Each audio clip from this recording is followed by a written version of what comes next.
Hi, I'm Dr. Bertice Berry. Years ago, I cleaned banks after school and I cleaned houses in the morning before school and on Saturdays.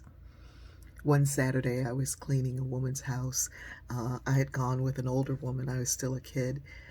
And I'm cleaning, and as I'm cleaning, I noticed the woman's son and daughter were watching cartoons. And I was doing my cleaning job. I really, really was, but those cartoons were good. And I was kind of standing in the background watching a little. And then suddenly the mother walked up and turned the television off. She began to chastise me and she told her children to go watch the television back in the den. She looked at me and said, "You need to know your place." As she was chastising me, her children had their heads down in shame. And the son, on his way out, looked back and mouthed the words, "I'm sorry." My feelings were really hurt. I felt bad. I remember telling the woman about it, and she said, "Yeah, you need to know your place. You're not supposed to be there to watch cartoons." That day I vowed that if I ever had the opportunity to have a cleaning person, I would never treat her or her children that way. Years later, when I became an instant mom of, at that time, 4 young children, I had hired a woman to help come and do the cleaning. I overheard her on the phone with her sister speaking in Spanish, and even though I don't speak it as much anymore, I can still comprehend it. And she was saying to her sister that she wanted to take this job, but she needed someone to watch her child on the weekends. Her sister said she couldn't do it. She hung up and asked me if it would be okay if she brought her daughter on Saturdays. She said her daughter was a very good worker and that she'd get the low baseboards and things that she couldn't get to as much. And she was very, very good and she would help and she'd make things easier. And I said, "She doesn't have to clean. She can just come." She said, "No, no, no. She'll come and she'll clean." I said, "Okay, bring your daughter." She brought her daughter, a beautiful little girl. She was about 10, age of one of my kids. And so I said, "Is it okay for your daughter to have breakfast?" She said, "Yes, yes, it's okay. Thank you, thank you, thank you so much." So she had breakfast with my kids. They were getting along nicely.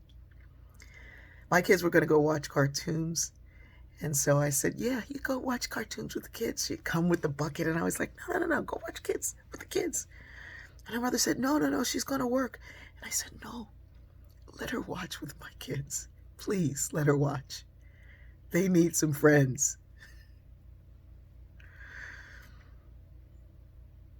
After she finished cleaning the house, I asked her if it was okay for her daughter to stay for the rest of the day and play with the kids because they were playing together so nicely, and that she could go and finish her work and then come back and get her afterwards. The woman began to cry. She said, "No one's been this nice to me. Thank you so much."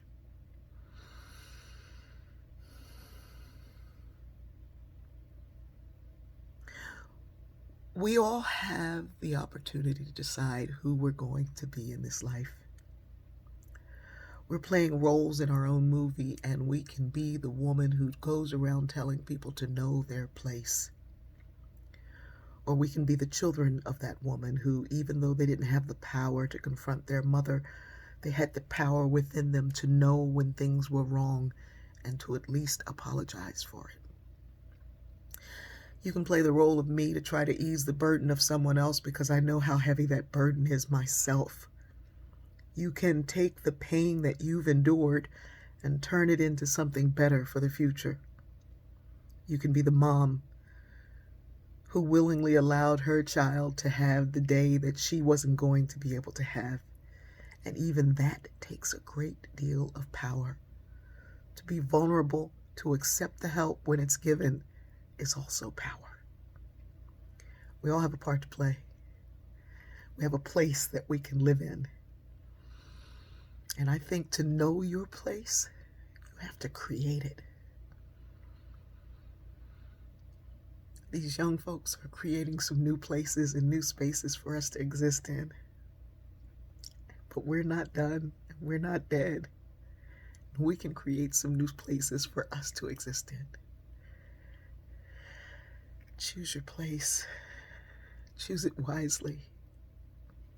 And make sure you find a space that works to make this place a better one. I love you.